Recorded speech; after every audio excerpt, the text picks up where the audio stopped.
Yes class 11th welcome to simply commerce. हम लोग social responsibility and business ethics that is your chapter number 6 हम लोग start कर चुके थे। हम लोगों ने सोशल रिस्पॉन्सिबिलिटी के बारे में पढ़ा, उसके फेवर में चीज़ें पढ़ी, क्यों निभानी चाहिए एक बिज़नेस को सोशल रिस्पॉन्सिबिलिटी। फिर हमने पढ़ा कि कौन से ऐसे डिफरेंट ग्रुप्स हैं जिनके लिए बिज़नेस की रिस्पॉन्सिबिलिटी बनती है। हमने स्टार्ट कर दिया था वो टॉपिक। फिर हमने दो चीज़ें या फिर हम ये कह सकते हैं कि दो ग्रुप्स के बारे में पढ़ा था, एम्प्लॉयज़ और कस्टमर। तो एम्प्लॉयज़ और कस्टमर के लिए क्या रिस्पॉन्सिबिलिटी बनती है एक बिज़नेस की, वो चीज़ हम पढ़ चुके हैं। अगर आपको ये चीज़ें देखनी है या ये चीज़ें समझनी है तो बेटा लास्ट 2 वीडियो आप देखिए, और लास्ट 2 वीडियो के जो लिंक है वो डिस्क्रिप्शन बॉक्स में है, तो आप उसको वहाँ स्टार्टिंग से देखिए तो आपको चैप्टर अच्छी तरह से समझ आ जाएगा। तो आज के वीडियो में हम क्या देखने वाले हैं, आज के वीडियो में हम इसी टॉपिक को कंटिन्यू करने वाले हैं और हम पढ़ेंगे कि एक बिज़नेस के ओनर्स के, अपने इन्वेस्टर, जो भी लोगों ने पैसे इन्वेस्ट कर रखा है बिज़नेस में, उनके लिए क्या रिस्पॉन्सिबिलिटी है। देन गवर्नमेंट के लिए क्या रिस्पॉन्सिबिलिटी बनती है। देन थर्ड इज़ सप्लायर्स वो लोग हैं जिनसे एक बिजनेसमैन या एक बिज़नेस रॉ मटेरियल या सामान ख़रीदता है, तो उनके लिए क्या रिस्पॉन्सिबिलिटी है, और ये लोग भी बिज़नेस के साथ जुड़े हुए हैं। ठीक है, तो चलिए स्टार्ट करते हैं।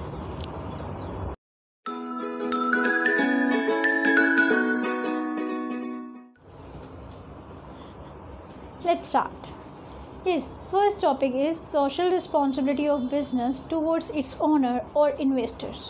तो क्या रिस्पॉन्सिबिलिटी है, फिर से वही हम एज्यूम करते हैं। सपोज मैं एक इन्वेस्टर हूँ, मैंने पैसा बिज़नेस में इन्वेस्ट कर रखा है, तो मैं क्या चाहूँगी, मैं ये चाहूँगी कि मैंने पैसा इन्वेस्ट कर रखा है तो मुझे रेगुलर रिटर्न मिलते रहे। रिटर्न क्या होता है, रिटर्न का मतलब होता है जैसे जो भी चीज़ आपको किसी चीज़ के बदले में मिलती है।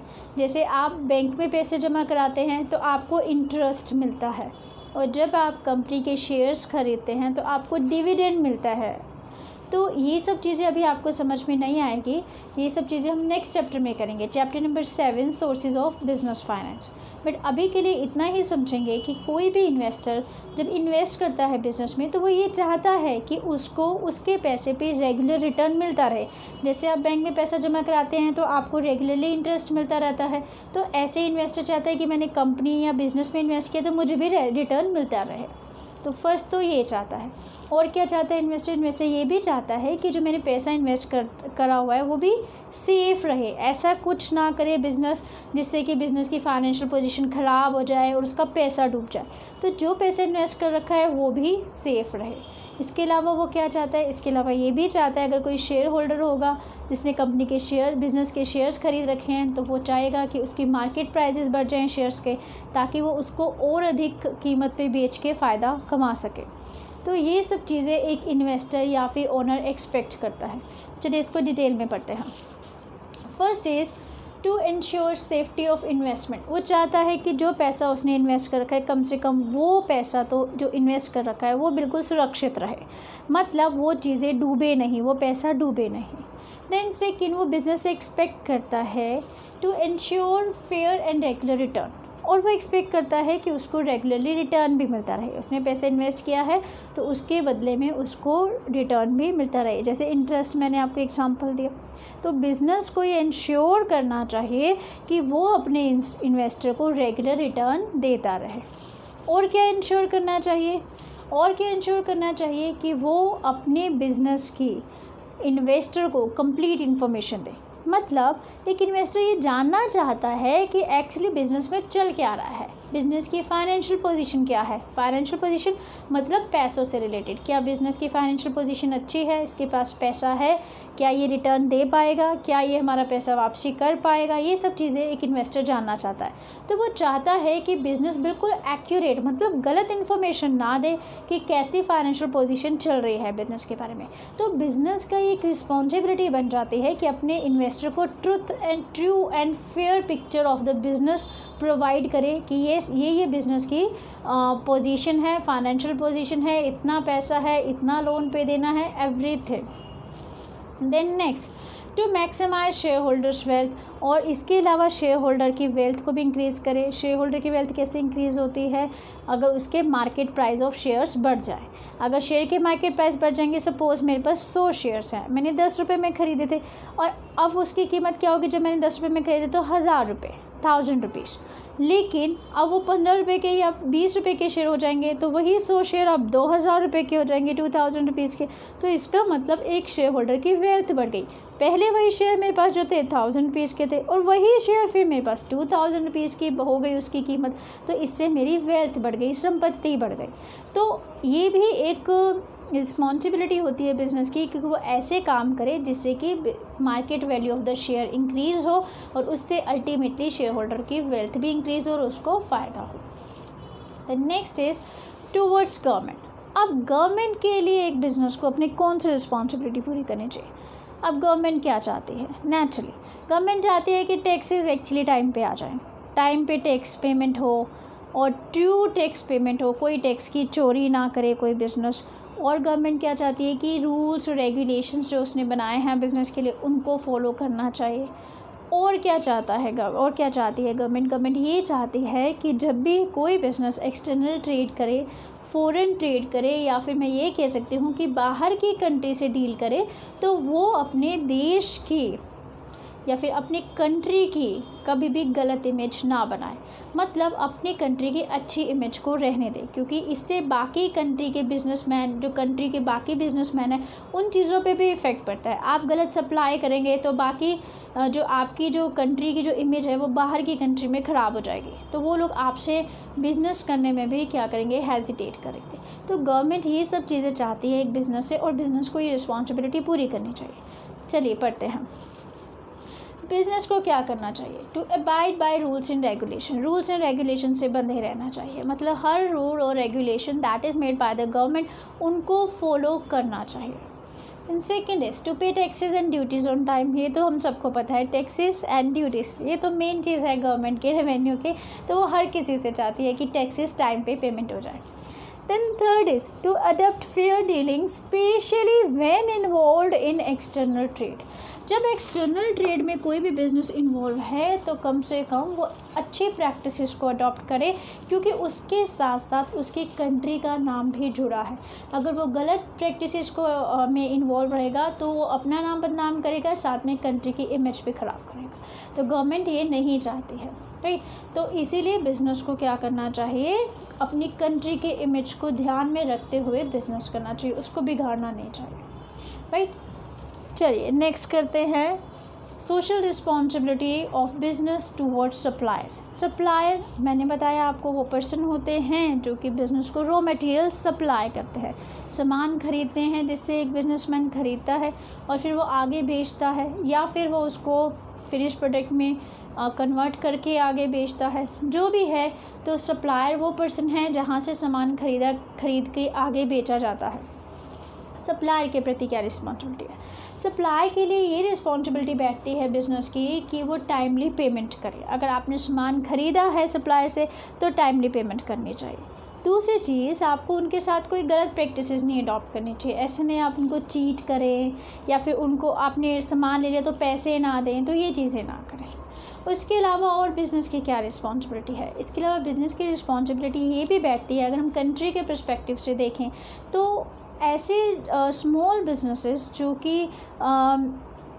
कि इस्टेब्लिश होने की कोशिश कर रहे हैं, अपनी जगह बनाने की कोशिश कर रहे हैं, तो ऐसे स्मॉल बिजनेसेस से भी सामान ख़रीदा जाए, ऐसे स्मॉल सप्लायर से भी सामान ख़रीदा जाए, ताकि वो लोग भी ग्रो कर पाएँ। तो हमें उनके लिए भी बिज़नेस को उनके लिए भी रिस्पॉन्सिबिलिटी अडॉप्ट करनी चाहिए, ताकि वो लोग भी ग्रो कर पाएँ, राइट। चलिए एक बार डिटेल में करते हैं। Towards suppliers, to ensure regular payment. Regularly आप पेमेंट दीजिए अपने सप्लायर्स को। And second, to adopt fair dealings. गलत चीज़ मत कीजिए, फेयर डीलिंग्स को अडॉप्ट कीजिए, गलत प्रैक्टिसेस को मत अडॉप्ट कीजिए। Then third, to protect and assist, आप प्रोटेक्ट करने की कोशिश कीजिए या फिर असिस्ट कीजिए स्मॉल स्केल सप्लायर्स को, ऐसे छोटे सप्लायर्स जो कि सर्वाइव करने की कोशिश कर रहे हैं। तो कोशिश कीजिए कि आप उनसे चीज़ें मंगवाइए ताकि वो लोग सर्वाइव कर पाए, क्योंकि बड़े बिजनेस तो वैसे ही सर्वाइव कर चुके हैं, वो लोग इस्टेब्लिश हो चुके हैं, प्रॉफिट कमा चुके हैं। तो इन लोगों को हेल्प करना चाहिए सर्वाइव करने में। तो बिज़नेस को चाहिए कि वो स्मॉल स्केल सप्लायर हैं उन्हीं से ही सामान मंगवाएं, कोशिश करें उन्हीं को ही वो क्या करें, ऑर्डर प्लेस करें, राइट। तो ये थी social responsibility towards government, supplier and owners. अब बस एक ही social responsibility to of business बची है, and that is responsibility towards community. इसके बाद ये टॉपिक फिनिश हो जाएगा और उसके बाद हम next topic, last topic start करेंगे, वो भी शायद नेक्स्ट वीडियो में ही स्टार्ट करेंगे, that is environmental protection, right. Environment को कैसे प्रोटेक्ट करने में एक बिज़नेस अपना योगदान दे सकता है, कंट्रीब्यूट कर सकता है, ये हम पढ़ेंगे नेक्स्ट वीडियो में। और यस, फिर से वही, लाइक कीजिएगा, सब्सक्राइब कीजिएगा, और किसी को ज़रूरत है इस वीडियो की या फिर जो लोग 11th में हैं तो अपने फ्रेंड्स को इसको शेयर भी कीजिएगा। And last, thanks for watching.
है।